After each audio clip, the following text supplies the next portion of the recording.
দেশটাকে পরিকল্পিতভাবে ধ্বংসের দিকে নিয়ে যাচ্ছেন, আবার পরিকল্পিতভাবে ধ্বংস করতেছেন আপনারা। দিস ইজ টোটালি দেশটাকে টোটালি সেনাবাহিনী কিছু অফিসার আমি আপনাদের তো যাওয়া নিষেধ করি না স্যার। হচ্ছে বাংলাদেশের সেনাবাহিনীকে আপনারা বিতর্কিত করতেছেন, সরাসরি ডিসক্রিমিনেশন করতেছেন আপনি। একেবারে সরাসরি। আমি পরিবেশ সেনাপ্রধানের সঙ্গে কথা বলবো স্যার বলতে পারেন স্যার, হ্যাঁ, আপনি কথা বলেন কেন? তো আমার গাড়ি আটকে রাখবেন কেন আপনি? আমি তো স্যার আপনাকে না না, আপনি তো আটকে রাখছেন।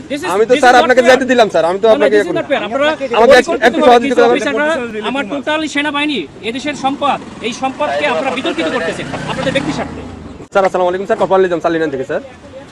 স্যার ওই যে সালিনানে দিয়ে প্রবেশ করে ওই যে সালিয়েট যে বাইরে হবে জামাত পদপ্রার্থী, ওনার সাথে গানম্যান আছে স্যার, আমি এলাও করলাম স্যার। এমপি পদপ্রার্থী, সংসদ পদপ্রার্থী, ওনার সাথে গানম্যান আছে স্যার। আমি এদিকে তারেক জিয়ার প্রতিদ্বন্দ্বী ডাক্তার এস এম খালিদুজ্জামান বলেন স্যার, ওই যে বলেন তারেক জিয়ার প্রতিদ্বন্দ্বী 17 আসনে স্যার ওইটাই উনাকে বললাম স্যার, উনি আমার সাথে কথা বলেছেন। আচ্ছা স্যার একটু কথা। হ্যালো, আসসালামু আলাইকুম।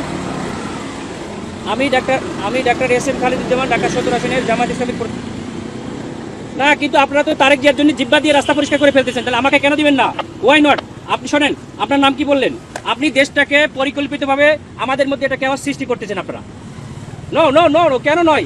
আপনারা দেশটাকে ধ্বংসের দিকে নিয়ে যাচ্ছেন এবং কিছু অফিসার নিজেদের ব্যক্তি স্বার্থ হাসিলের জন্য আমাদের সুপরিকল্পিতভাবে 5 আগস্টের পরে আমাদের দেশটাকে আপনারা ধ্বংস করতেছেন, আমাদের দেশটাকে পুরো ধ্বংসের দিকে নিয়ে যাচ্ছেন আপনারা। আমি সেনা প্রধানের কাছে একটা কমপ্লেন করতে চাই। আপনাদের অফিসারের সঙ্গে আমি কথা বলতে চাই। স্যার বডি ক্যামেরা অন আছে স্যার। আমাদেরকে নিরাপত্তা দিচ্ছে, আমাদেরকে নির্বাচন কমিশন থেকে নিরাপত্তার জন্য দিচ্ছে গানম্যান, আবার আপনি আমাকে যাইতে দেবেন না কেন? স্যার আসসালামু আলাইকুম স্যার। অত্যন্ত সুপরিকল্পিতভাবে আমাদের দেশটাকে ধ্বংস করা হচ্ছে, খুবই পরিকল্পিতভাবে। স্যার বলছি স্যার স্যার স্যার স্যার আমরা এটা নির্বাচন কমিশনকে জানাতে স্যার আসসালামু ভিডিও আলাইকুম করো, আমাদের গাড়িতে আটকে তোমরা ভিডিও করো, এটা ভিডিও করো যে আমাদের গাড়িতে স্যার। সরি স্যার, এখানে ক্যামেরা ভিডিও করা যাবে না স্যার। আমরা তো ভিডিও করতে আমরা তো অধিকার আছে স্যার।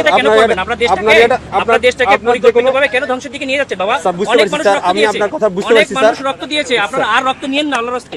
দেশটাকে সেনা প্রধান অত্যন্ত ঐতিহাসিকভাবে দেশটাকে এভাবে রক্ষা করছে স্যার। আমি তো আপনাকে যাইতে নিষেধ করি না স্যার, আমি তো আপনাকে বলছি আপনি যান স্যার, কিন্তু আমাদের ক্যান্টনমেন্টে গান নিয়ে অস্ত্র নিয়ে ঢুকা নিষেধ, এটা স্যার। এটা আপনাকে কেন দিচ্ছি?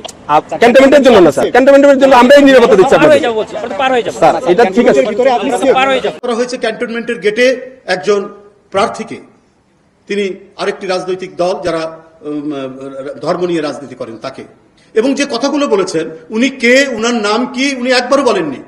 উনি বলছেন যে আমি তারেক রহমানের সাথে প্রতিদ্বন্দ্বিতা করছি। অদ্ভুত ব্যাপার। এবং যে আচরণ করেছেন সেই কি বলে নিরাপত্তা বাহিনীর সদস্যের সাথে, সেটা ভাষায় ব্যাখ্যা করা অত্যন্ত কঠিন। এত অশোভন, এত আনপার্লামেন্টারি ওয়ার্ড তারা ব্যবহার করেছেন সেখানে।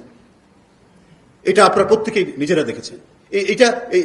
এই সমস্ত কথা, এই সমস্ত আচরণের মধ্যে তো এক ধরনের ফ্যাসিবাদী এবং হিংসাস্ত্রয়ী আচরণের বহিঃপ্রকাশ ওখানে করছে। আপনি কে শব্দ উচ্চারণ করছেন তাদেরকে আমরা কিন্তু এই ফ্যাসিবাদের আমলে বলেন যে কোনো সময় আমরা বিশেষ করে নিরাপত্তা বাহিনী, সেনাবাহিনী সম্পর্কে আমরা কথা বলি না। কমপক্ষে একটা প্রতিষ্ঠান কিন্তু কমপক্ষে মর্যাদার জায়গায় রাখতে হবে, যারা স্বাধীনতা সার্বভৌমত্বের প্রতীক হিসাবে কাজ করে। এইটাকে কখনো অপমানিত হতে দেওয়া যায় না।